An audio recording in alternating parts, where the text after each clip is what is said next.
What's going on, people? We are Tottenham TV, back here for yet another Tottenham update going into the last 24 hours of Tottenham news. Quite a fair bit to get through. We're going to start off with Georgi Sudakov of Shakhtar. The Daily Express say that Tottenham and Chelsea have both held regular talks about signing Georgi Sudakov from Shakhtar Donetsk this summer. Shakhtar are reluctant to sell, though, before the Euros in case he has a strong tournament, which is fair enough. And I do suspect that any deal that Spurs try and do with Shakhtar will be, they'll try and get that Manor Solomon money in there with it.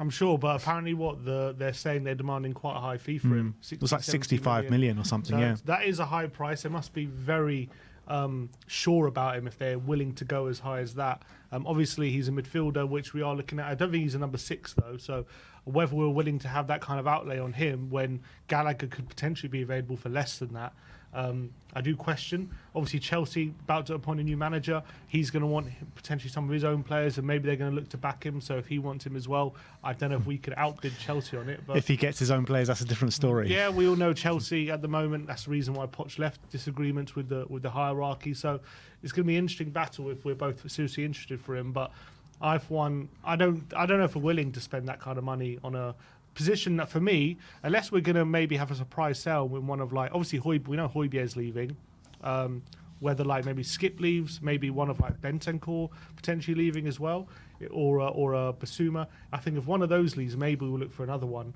for that kind of price. But I don't know. That seems a very, very hefty price. Yeah, and especially with Bergvall also coming through. 100%. I mean, I can't see us spending that kind of money on this kind of player. Particularly, I can't see Shakhtar dealing with us anyway after what's happened with Manor Solomon anyway. So we'll see what happens.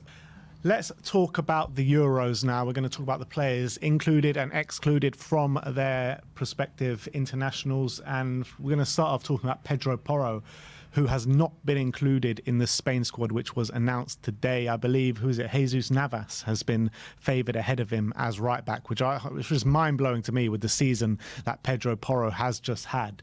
I mean, what can you make out of that? I mean, he's been one of the best right backs in the Premier League this season. I mean, look, don't get me wrong, their loss is our gain because we get him rested up for the next season. But for him, on a personal note, he must be gutted. Yeah, and especially as this is provisional, so, you know, they've got a few extra spots. You'd have thought maybe I'll take a look at him and make a decision. But Jesus Navas is 38 years of age. Yeah. It's absolutely insane that he's been called up in front of Porro, who's had one of the best seasons in the Premier League this season, one of the best right backs. Carvajal, I understand he's got that experience. I know he's getting on a bit, but obviously he's part of starting for Real Madrid, who are in a Champions League final, have won the league, and he's been a big part of that. So I expect Carvajal to be in there. But look, I don't watch Sevilla week in, week out. Maybe Jesus Navas is playing like he's still 25, like he's still on top of his game. But, you know, as a player who was based his game largely on pace, Jesus Navas at 38, does he still have that? I mean, I'll be shocked if he's still as rapid as he was at 38 as he was maybe in his 20s. And I know he's been now a right back for many years at Sevilla, but do I really believe he's playing as well as Pedro Porro right now? I think it's quite frankly hard to believe, considering I watch Pedro Porro week in, week out, and he's improved so much defensively, and we know he's got unbelievable ability going forward. We know his crossing ability is brilliant. He's got amazing shooting ability. So I don't know what's keeping him out, and maybe they've decided Jesus Navas has got a bit of experience, maybe. Obviously, he's been part of winning squads before, but I mean, surely you'd want one experience option and one option who's in his prime, and Porro would surely be that option. You would think so.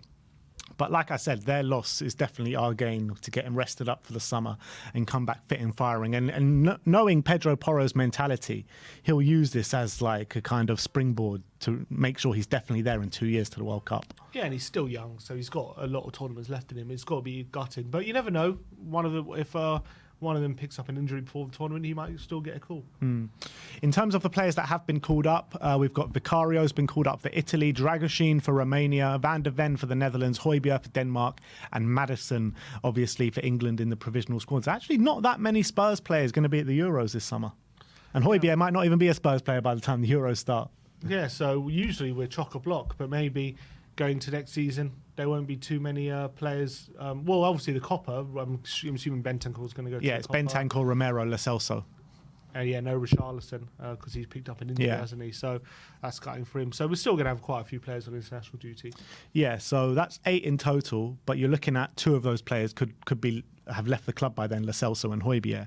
So 6 players in total, which is not that many when you think about it, when you think about previous tournaments and how many have gone. Is that, wait, is Van der Ven not got called up? Yeah, I said Van der Ven. Oh, you said Van der Ven. So is that maybe where the squad's at the moment? Is that what you're trying to say? We're not good enough?